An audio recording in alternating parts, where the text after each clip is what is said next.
Y'all, did you know that the iPhone SE, the 2020 version, was the 8th most sold phone in 2021. It actually sold more than the iPhone 13 Pro Max. What?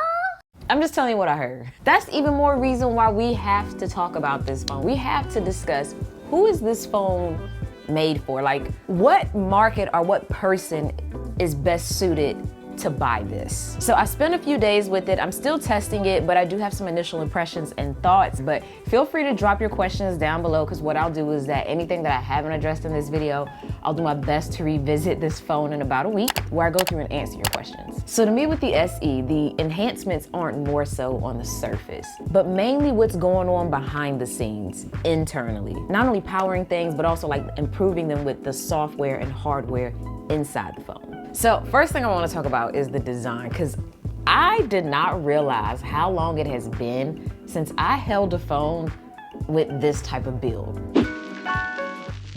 First thing I noticed was how slim this phone is. It made me realize just how thick the phones are that I've been using lately, because I'm like, dang, I forgot phones used to be this thin. And that's even with the case. It felt even thinner without it, but I'm enjoying it. Like, it feels really good in hand. It feels like palmable. Like, it feels like an iPod Touch. Not only is it smaller, but it's also thinner and rounder. Like, I'm so not used to this, and it just, when I held it, it reminded me like instantly of like a thicker iPod Touch. So that's the best way I would describe this for those of you that are curious. So that was very nice. I definitely welcomed that, and kind of low-key spoiled me. Like, I like being able to use it in this manner and also easily travel with it. Like, it's more pocketable, it fits in my bags better. Like, it's just an all-around win. So with the SE, it has an LCD display, which honestly doesn't even look bad. Even when I put this up against my 13 Pro to see like if it was a drastic difference. I mean, yes, it was noticeable, but it wasn't to a point where it made this feel super inferior to that of my 13 Pro.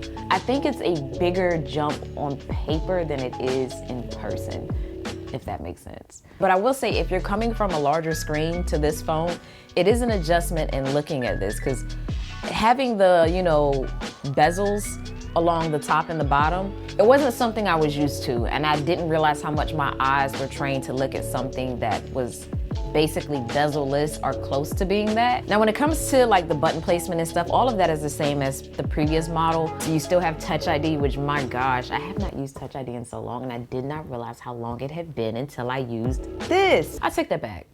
I use Touch ID on my Mac, but on a phone, it's been a while. This phone already has an appealing factor, because those users, I think, are probably still like on what, an iPhone 8? So if you're one of those users, this would allow you to upgrade your phone to the latest model and still retain that home button. Now, as far as color options, this comes in red, Starlight, and black. Now, the one I have is Starlight. Oh my gosh. That just looks so good to me. It's like an off-white. It's not a pure white. It just looks like a soft kind of plush white, but I love it. And out of those three colors, this one is definitely my favorite.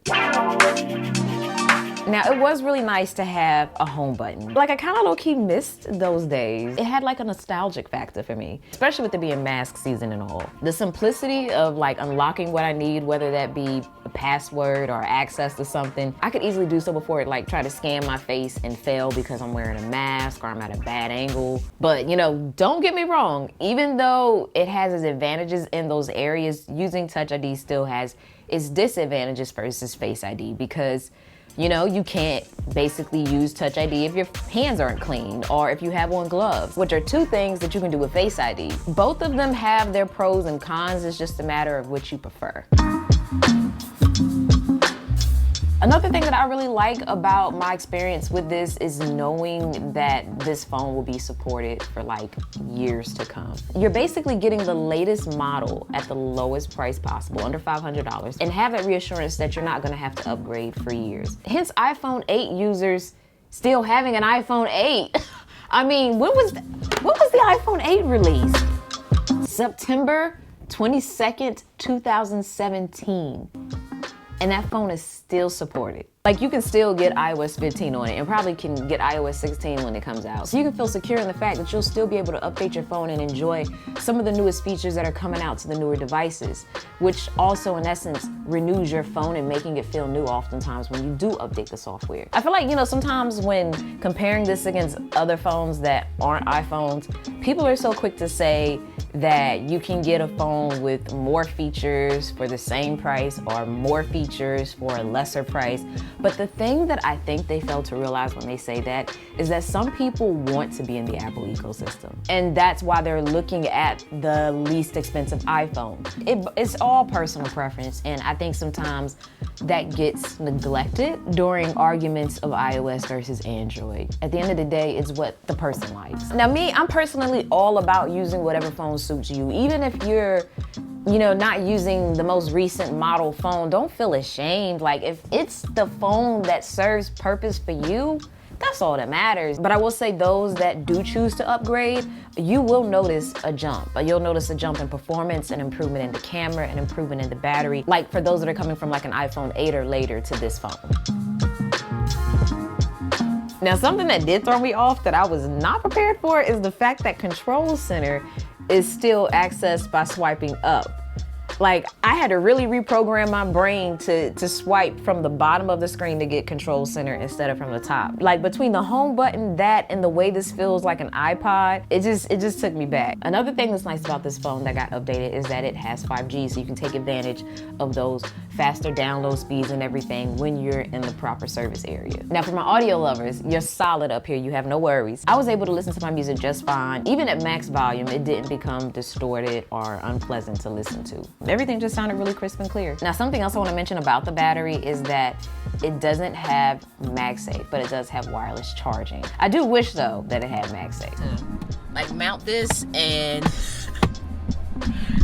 I remember, hey, it doesn't have MagSafe. But honestly, in most cases, probably people that are getting this phone aren't using a phone that already has MagSafe, so I think that's a me thing.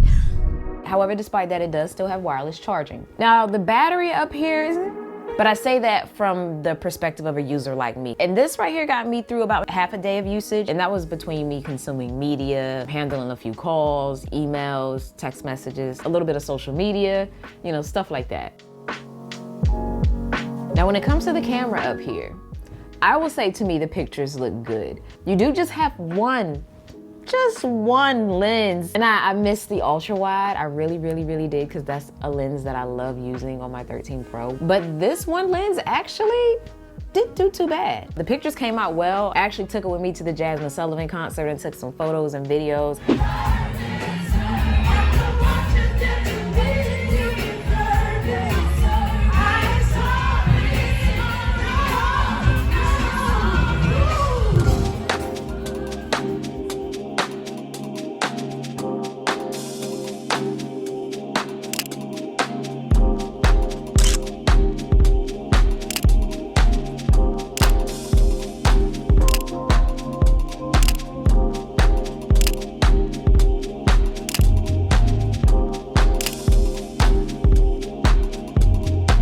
Rear camera on this is a wide angle lens, and it's 12 megapixels, which is the same as the iPhone 8 and the same as the previous iPhone SE. The difference falls in the fact that this phone now has deep fusion. It also now has photographic styles, smart HDR4, slow-mo, night mode, time lapse. And if you want to pair this up against the iPhone 8 and the fact that it still has a 12 megapixel camera, in comparison to that one, this one also offers portrait mode and portrait lighting effects. So like I said at the beginning of the video, improvements aren't per se just on the hardware. It's, beneath the surface. Think about this. This phone has the same chipset as my iPhone 13 Pro, which is like double the price, I think. They basically have like the same brain. Put that on top of the fact that this starts off at $429, so you can get like the latest chipset and a lot of what the later models offer for $429. It's like the entry level into the iPhone market. All right, so let's talk about it. Who is this phone for? This phone is for those that are looking to get into the Apple ecosystem that are interested in getting their first iPhone. This is even a great phone for employers that are looking for a point of sale, for their business, or even for employers that need phones to give to their employees for phone calls and things like that. This is a good phone for parents, kids, teens, grandparents, those that want a phone that has a couple of the latest features, but doesn't want to pay an arm and a leg to have all of the latest and greatest features. It has the essential features. So if you don't care about the, additional lens, I feel like you're fine getting this. If you do want the additional lens, then I would probably encourage you to lean into looking into the iPhone mini. Now, this phone currently is available for pre-order and it will be available in store on March 18th. So if you have an iPhone 8 or earlier, I definitely feel like this is a phone that you can consider upgrading to. But I'm gonna end it here, y'all. You can feel free to follow me on Instagram as well, because I probably will be posting updates of the phone and stuff like that up there. But until then, feel free to check out some more content. And as always, thanks for taking the time out to let me tech you out.